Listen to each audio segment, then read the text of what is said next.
I'm Leslie. This is my Hi, first time doing Leslie. an online meeting, so I'm like, Leslie. Hey, Leslie.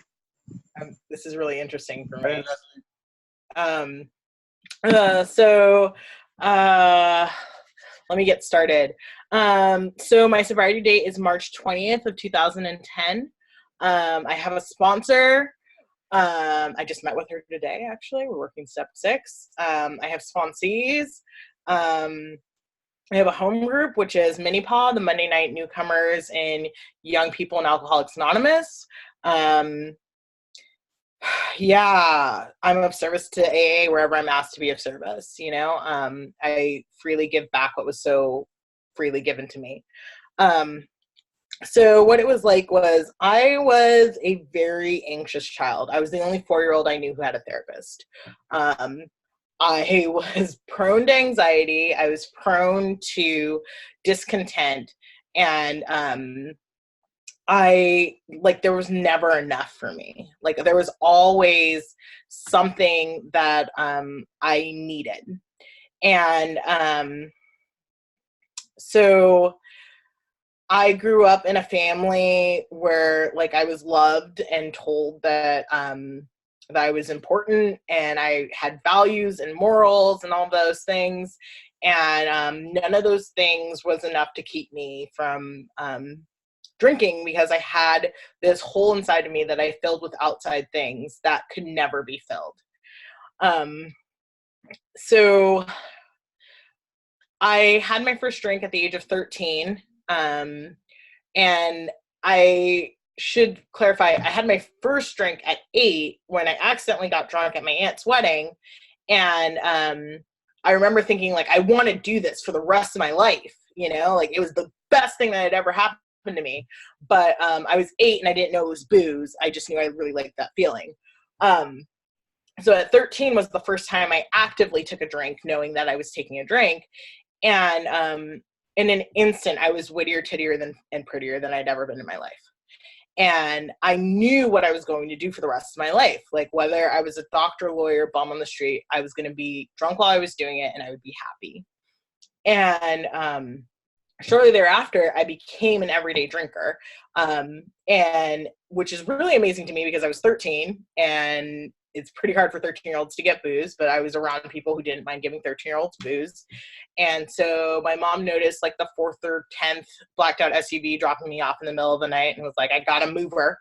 And so I'm originally from a suburb of LA, and we moved to Folsom, which is where they make white people. And I felt really uncomfortable.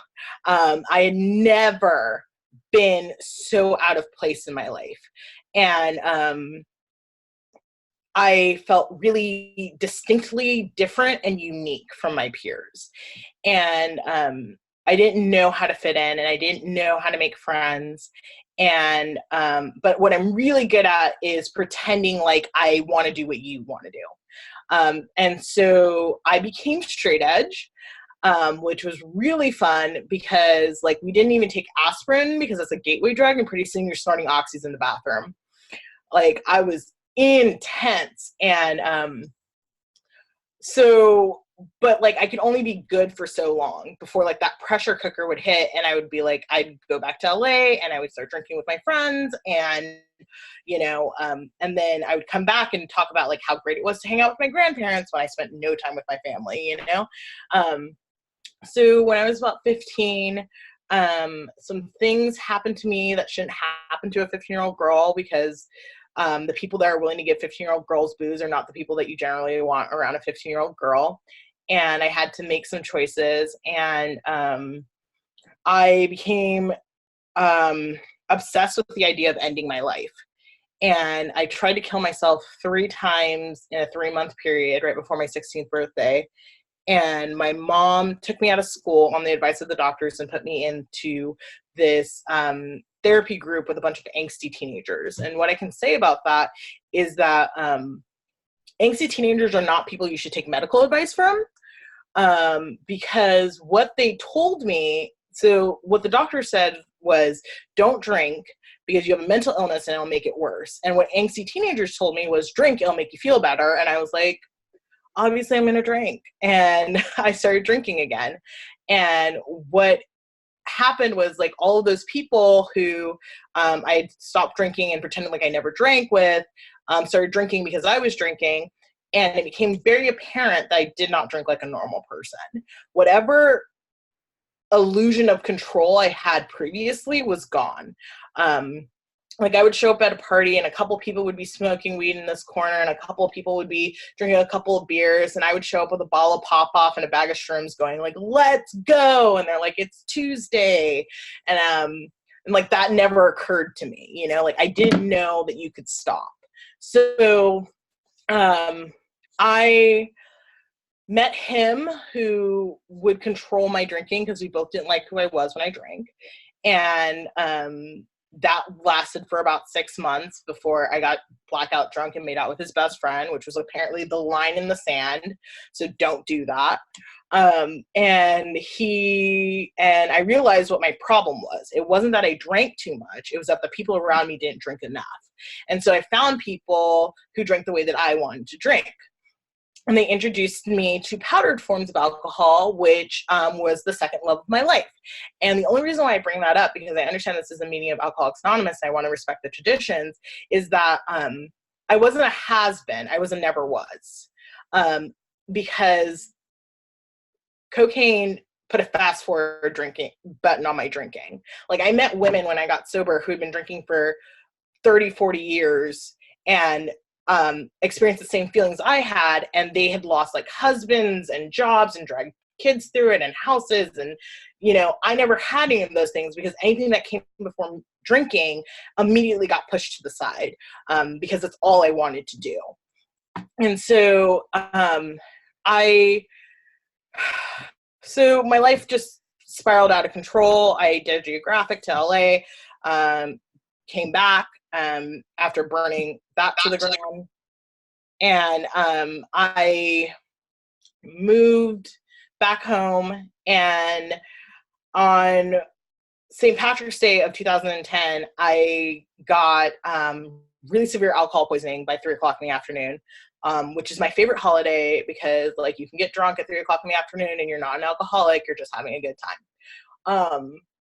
And so I threw a makeup St. Patrick's Day party at my mom's house while she was asleep upstairs, and my 15-year-old brother and 5 of his friends were off the kitchen on March 19th. And, you know, it was a weird night. I couldn't get drunk. I drank and I drank and I drank and I couldn't get drunk. And one of my friends said to me, you know, it's not a party if it's every single day, Leslie. And I remember crying and drinking more to try and like make that stop, but like I couldn't stop thinking about it. And for whatever reason, my mom woke up, which is like the first time she's ever woken up in the middle of the night for any reason. And she saw what was going on, and she wasn't disappointed or aggravated. She was just in a state of acceptance. And she said, again. And it was really hard because there was nowhere lower I could go, you know? This was just status quo with Leslie. Like, I couldn't disappoint her anymore. And I had a lot of excuses that I thought was going to come out of my mouth. And what came out was that I'm an alcoholic, and I think I have a drinking problem. And my mom responded with, thank God I thought you were a lesbian who wasn't comfortable with your sexuality, but there are programs for what's wrong with you. And I was like, sick. And I passed out on her floor, and I came to. And when I came to, I was once again in a place where I shouldn't be, but this time I knew where I was. And I came downstairs, and apparently in a drunken haze, I had shown her my stash. And I came out, and like all of the bottles are lined up and emptied out on the counter.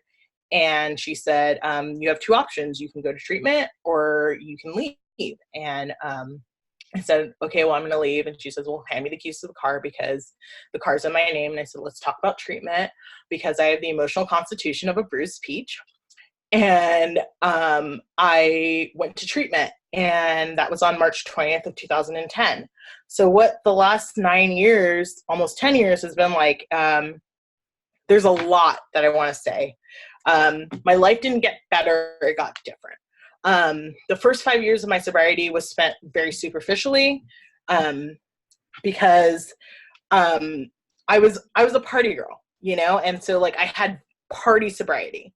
I believed in God in the sense of whatever I believe in it, check the box so I can move on with my life. I did the steps in a way that like didn't require really going in and applying them to my life. It was mostly like I did them because you said you had to do them in order to hang out, and like that's what I wanted to do. I wanted to hang out. And I was miserable. I was in and out of psych wards all the time. I was that girl that was unreliable, untrustworthy. I did the same things in sobriety that I did drinking, and I blamed it on the fact that like progress, not perfection. Like I didn't have to be perfect, so I didn't have to try to be better. And what I can say is at 5 years sober, I hit this bottom that I honestly credit to my higher power, that like I was in a meeting of Alcoholics Anonymous. I had never felt more alone than when it, you know, like I had felt better drunk on my bedroom floor than I felt in that meeting. And I left and I said, I'm leaving AA. And everyone was like, okay, well, don't drink. And I was like, well, I'm not going to drink. I was very sure that I wasn't going to drink, but I needed to do something different. And so I went on this spiritual quest because spirituality was going to save me. And about 9 months later, my boyfriend told me, go back to AA, you're being a bitch. And I went back to AA. And with my tail between my legs, I had tried it my way and it didn't work. And I realized that in that time that like I had never given AA a fair shot. I had stayed sober by doing the bare minimum, and that like half-ass work will get you half-ass sobriety. And I was jealous of people getting the full benefits of the program. And so I threw myself into working a program, and I did it with like a passion I had never had before. And so what's happened is like my life is completely transformed. I started working on emotional sobriety, and that was really crazy for me because I had been given to excesses of emotion my entire life. And I learned to not necessarily jump on that and get drunk on, you know, feelings.